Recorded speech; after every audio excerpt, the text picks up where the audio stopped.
Welcome to the Mobile Home Park Mastery Podcast, where you will learn how to identify, evaluate, negotiate, perform due diligence on, finance, turn around, and operate mobile home parks. And now, here is your host, the fifth largest mobile home park owner in the United States, Frank Rolfe. As long as Americans buy homes with mortgages and make monthly payments, there will always be a risk of default. And that risk of default typically will accelerate during recessions. And every park owner needs to understand that risk and how they can proactively manage it. This is Frank Rolfe, the Mobile Home Park Mastery Podcast.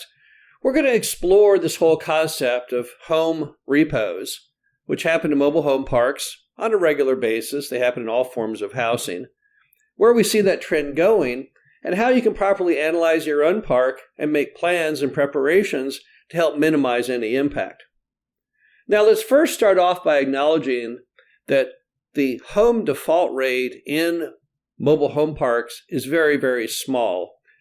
The average across America is roughly 5%, but we find that's very skewed based on geography. If you've got a mobile home park in some northern states where customers typically have higher incomes, you're going to find probably an even lower default rate. You might even have a mobile home park with a 0% default rate for as long as people have been buying homes on those lots. But there are other parts of America, typically more rural parts of America often, where you may have a greater than 5% default rate. But our average in America from coast to coast is roughly about 5%, and that's really pretty darn good. If you look at what happens with those same customers on such things right now as credit card defaults and automobile loan defaults, well, that's running about 10% and greater. And that's because housing has always been, for most people, their number one priority to pay. So, as a result, and I see no reason for that to change, mobile home repossession rates will always remain very small, much smaller than probably any other asset that any mobile home park resident takes on via debt. And we also know that to default on a mobile home, you have to have a loan. So that then begs the question, all right, in any given mobile home park, how many homes really are at risk? And here's how you can look at that. Any mobile home park that's pre-HUD, pre-1976, we know is fully paid off. How do I know that? Because mobile home park loans have never been longer back in that period than typically 10 years, or at the most 15. So every home I've got that's pre-HUD has effectively a 0% repo risk. And then you got your homes from the 80s. Well, back in the 80s, the longest mobile home mortgage they made was 15 years. So once again, those are all paid off. And then what about the 90s? Well, they didn't start doing the 30-year mortgage on mobile homes until the very end of the 90s, let's say probably 1997, 98.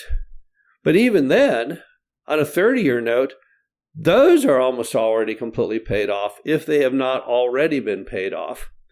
So all of your 90s homes are paid off. And then you have your 2020s homes.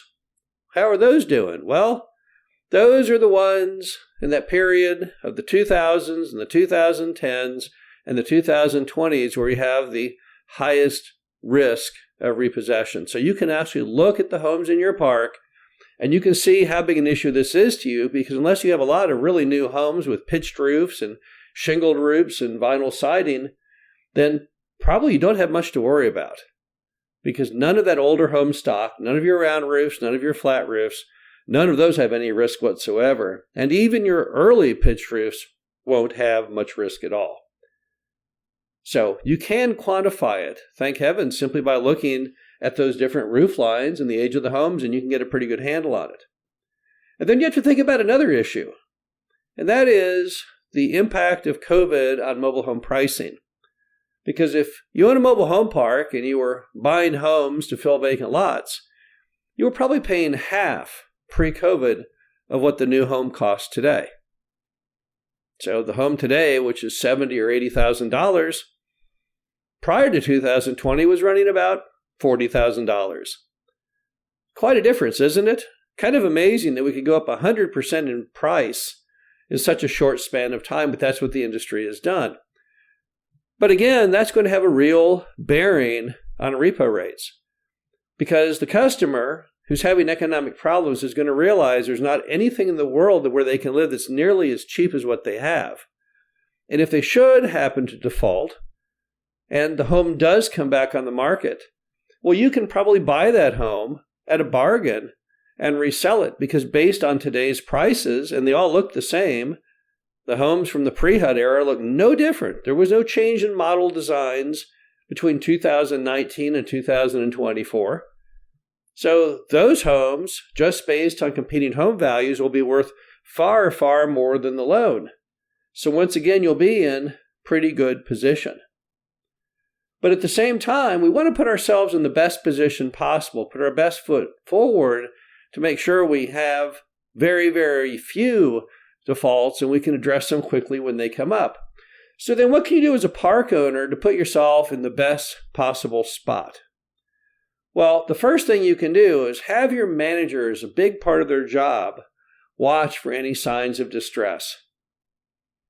So if they hear any rumors in the park about someone having trouble making payments, if someone is not paying the lot rent on time, now you need to spring into action because it's possible that home might go into default.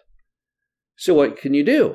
Well, you can have the manager go and talk to the customer and just see kind of what's going on. If the customer is having problems making payments, then perhaps you could proactively come up with a solution other than letting them default. It might be possible that you, the park owner, could buy the home.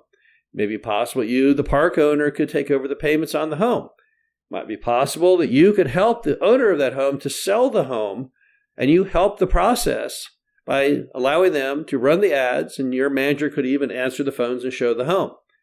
We don't want to have anyone run off as the key. We want to have continuity. In most mobile home parks, if the people living in the homes would only set in motion selling the home more in advance, then we would have probably no repossessions, because the demand for affordable housing is so insanely high that the phones ring off the hook, but you have to try. There was an article I reviewed in that news review I do weekly recently where a guy was saying he could not sell his mobile home that he had paid $80,000 for, so he just walked off and left it, as though that was the fault of the park owner. But if you research the market that home was located in, the market was about $600,000 on the single-family home. He could have easily sold that home. What happened was he didn't try. He just gave up, threw up his hands, and never even bothered to run a single ad or even put in any effort whatsoever.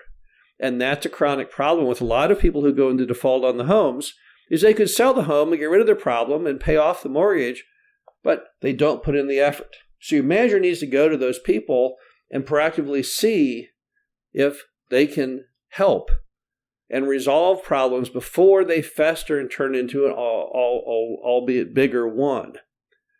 Also, see if there's any way that your manager can become a better salesperson. Now, we used to have a company where we were selling about 300, 400 homes a year. And in modern times, we've been selling over 1,000 homes a year for the last several years.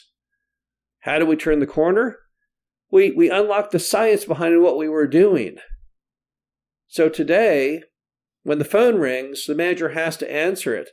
And if they don't answer it, it rolls over to someone at a centralized call center to answer the phone. Because if you don't have mastery of your phone, what do you have? You have nothing. No one buys a mobile home online. They don't go onto eBay. You have to be able to answer the phone and set up a showing. And from the showing, then you get applications.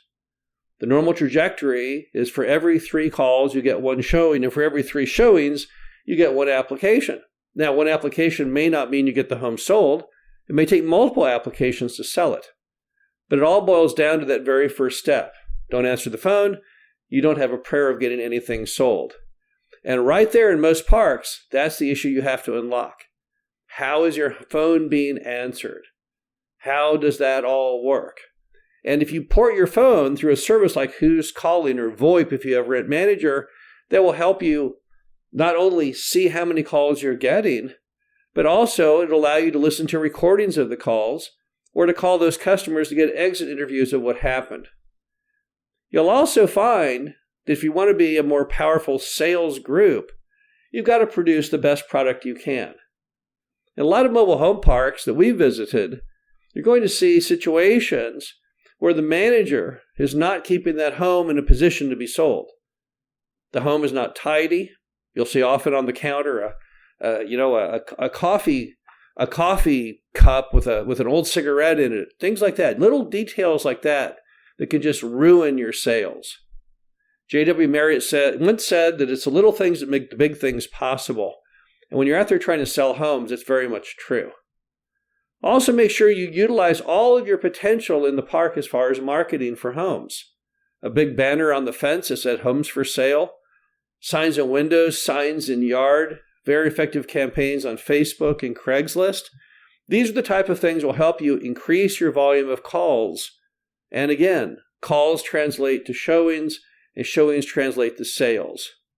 Finally, the quality of the person who answers the phone, the person who shows the home, needs to perhaps be raised in your property. The good manager today is someone with extremely good people skills. No longer is the typical mobile home park manager all about bureaucracy and accounting. Today, what you need from that manager is to be able to sell, to diffuse problems among residents. And if you couple the power of answering the phones with making sure that the signs are up and that the park looks good and that you have that whole aesthetic that most people want in buying the home, and you couple that with a manager who's got the gift of gab, someone who can talk to the customer, look them in the eye, shake their hand and say, "Welcome to our property. Let me show you this great home I have," that's when you will really turn the corner. And the stronger you are on sales and marketing, the easier it will be for you to solve any repossession. This is Frank Rolfe, the Mobile Home Park Mastery Podcast. Hope you enjoyed this and talk to you again soon. Thank you for listening to the Mobile Home Park Mastery Podcast. Be sure to visit us at mhpmastery.com to subscribe to the show, read our show transcriptions, and access all of our great information on mobile home park investing.